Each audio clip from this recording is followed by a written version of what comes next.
Hey, this is Amanda Elo'esh, and I am bringing you this week's inspiration.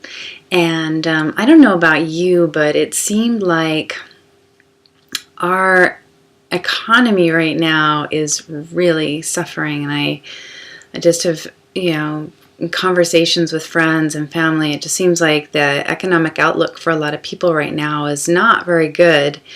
And there's a lot of feelings of scarcity out there, and rightly so.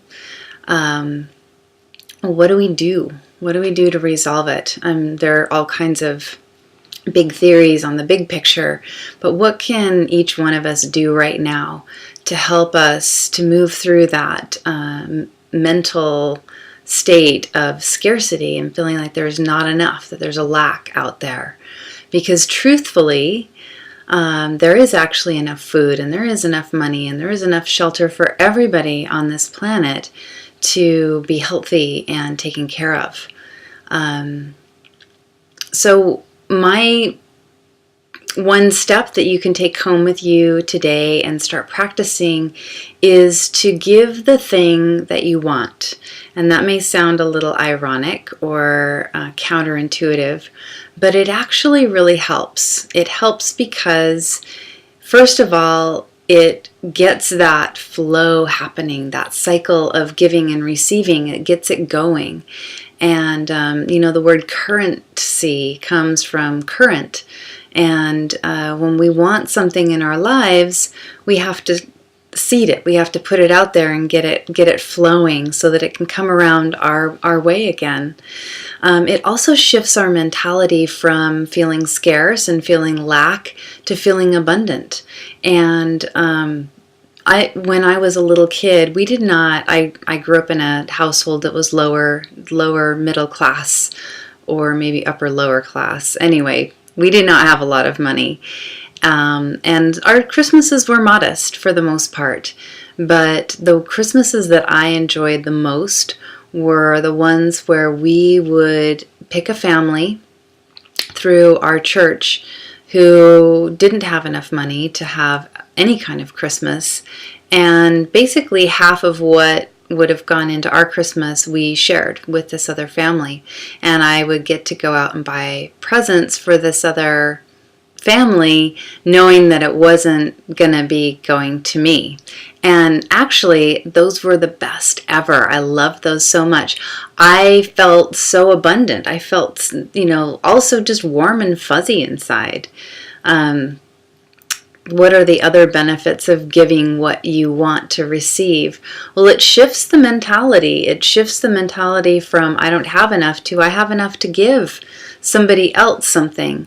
And when we shift the way that we think and the way that we perceive ourselves and the world around us, we start to attract different realities. And we weave the web of our own reality. And when we start being generous and giving what it is we want to receive, then we're more likely to call that in for ourselves. So I encourage you to do that. If it's money that you feel like you're lacking, I encourage you to be generous with your money in some way that serves somebody else, preferably anonymously, so that your ego's not getting stroked from it. It's genuinely just putting it out there without any kind of expectation of receiving. If it's time or if it's friendship or whatever it is, put it out there. And I even encourage you to give something that feels a little difficult to give, and push the edges of your comfort zone, and then also be willing to receive it in return. So that's my prescription for a mentality of scarcity or lack. I hope it helps you. It's always helped me. Not only has it helped me feel better about my circumstances, but inevitably whatever I was feeling like I wasn't getting enough of seems to start pouring in after I start doing that. It really seeds a new reality for ourselves. So give it a shot and tell me how it goes. Leave a comment in the comment section on my website. If you're not at my website already, get there. It's amandaeloesh.com. There are lots of great inspirations for you to fall in love with your life and turn anything that you're not celebrating, that you're not loving about your life, into something that's really juicy and helpful. So get on over there, amandaeloesh.com, and if you really like what you see, then make sure to sign up for my weekly inspirations. They'll be delivered directly to your inbox, and you'll get special invitations and tips and insights that you don't get anywhere else outside those newsletters. So I hope this was helpful. Again, enjoy, tell me what you think, and until next week, may the magic be with you.